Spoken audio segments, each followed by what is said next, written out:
Concerning this Regina and Ned saga, Ned is leading Regina 5-2. I will explain. But first of all, you all know Nigerians. You guys are led by emotions. While Ned is bringing evidence and facts, Regina is using emotions to just toss you guys around. And there's something you guys don't know. This is like a low-key gender war against the men. Because you can see most of the women on the internet are siding Regina, even when they see facts. Because Regina is the most famous and is their favorite, so they ignore the facts and just bashing Ned. But today I'll give you some points. My analysis is based on the data on the internet. It can be true, it can be false, but I just gathered this data to rank them. When it comes to marriage motive, I've discussed this already. Ned married Regina because of fame and her youth. Regina married Ned because of his status and resources. Of course, women are allowed to have standard or choice of man, but when a man does, you guys shame the men. People think men don't have standard. The earlier you know this, the better. Just as women are strategic, men are also strategic in marriage. This is what just happened there. It is balanced. So the scale is 1-1. Both of them get 1 each. And let's talk about the marriage responsibility. Regina accused Ned of domestic violence. Of course, this is a terrible crime. And Ned admitted to it that he slapped her twice. That this is what every man would do. He's entirely wrong here. As a man, you never lay your hands on a woman on top of your wife. I know some women can be very stubborn and they could push you to the wall, but then you have no right to lay hands on your woman. There are so many ways you can chastise her. There are so many ways you can discipline her. You can only act based on self-defense. Also, Regina accused Ned that he had forceful sex with her. Yeah, this is also a terrible crime. I know if we want to go by religion, they say the wife should never deny her husband sex. But if we go by the law, women have consent, whether married or not. So I expect a man that is polygamous to accept this fact. He has other wives. That's one of the advantage of having a male's wife. If one deny you, he meets the other one. So in this case, Regina gets 1 point, Ned gets 0. Then if we talk about the third point, which has to do with financial support, Regina's mother said that Regina supported Ned with $50,000 for his campaign. Of course, this is what every woman should do because Ned has provided for the family. I could remember there was a time Regina posted that Ned gave her $100,000. Of course, a wife that received a lot from her husband is ideal to support the man. And they also stated that he doesn't have money that much.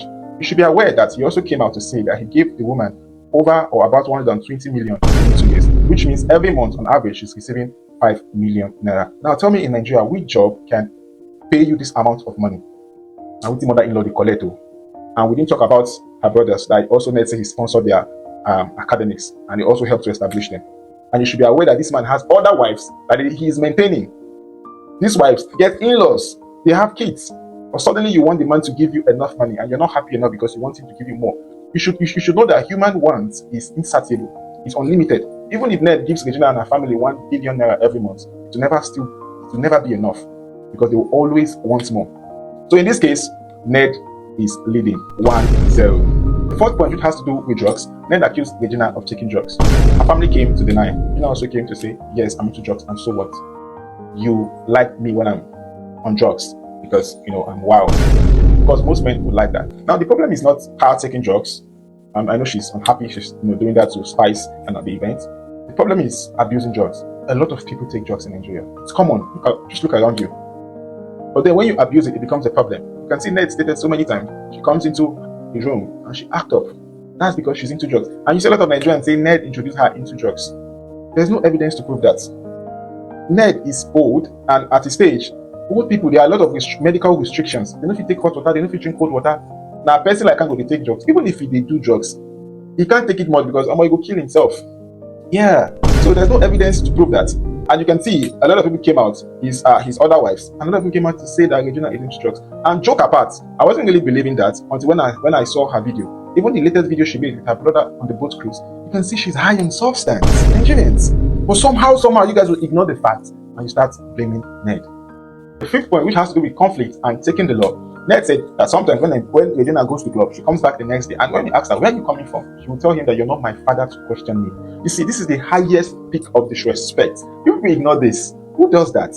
You should be aware that once you're married, you become accountable for your actions and your whereabouts. This is not a single life, or this is not boyfriend or girlfriend. You become accountable. You guys ignore this. And on the other hand, Ned defended himself by pressing charges on her brother. Yeah, I see a lot of women say that's what every brother should do, should defend his sister. I'm not saying he shouldn't defend his sister, but you should be aware that if her father was in that situation, he would not act the way the boy acted. I see him as very young and immature. Because you cannot come to your in-laws house and start causing sin, threatening everyone. It doesn't work that way. There are so many ways to handle such situations without causing a sin. And that's why Ned pressed charges of theft, harassment, threats. Of course, thank God he has been bailed. But then, Ned can still press more charges, even when it comes to drugs. Like he already accused him of bringing drugs to his wife. But the problem is that if he does that, Regina will also go down because she's a complicit. So in this case, Ned is leading 1-0. Finally, the last point, which has to do with age factor. I said a lot of people on the internet saying he married her a minor. He has brought evidence of her voter's card, which is valid. The mother said that Regina married Ned when she was 20. Regina never came out to say she was a minor. But somehow, Nigerians are defending her that she was a minor. And that in a civilized country, he will step down, he will be arrested. Do you know that even in civilized countries, it varies by province? In some part of Canada, the least age a girl can get married is 16, but with parental consent. And in this case, her mother was aware. The family accepted, and they did a traditional marriage, which is also accepted. So how come this minor thing is just flying around? And you should also know that Nigeria has so many. They get different laws. Even in the north, go and ask the least age they marry women. So this is not something you guys should be arguing about.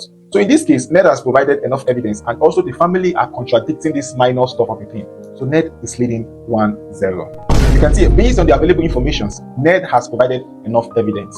Whereas Regina just did you trick you guys using emotions. Of course, Nigerians are moved by emotions. That is manipulation. But at the end of the day, she said she's not interested. I expect Ned to leave her alone. She has the right not to get married. If you don't watch this video to this extent, I want you to know that we have a foundation. We empower Nigerian youths. We teach them digital skills. Here, currently, registration is going on web development training, nail art training, and catering and baking. So if you're interested, please check my page, register and begin the training. It is free. You're not paying anything. You will learn, and at the end of the day, there's scholarship. I remain a Friday Ghetto Economist. Stay tuned.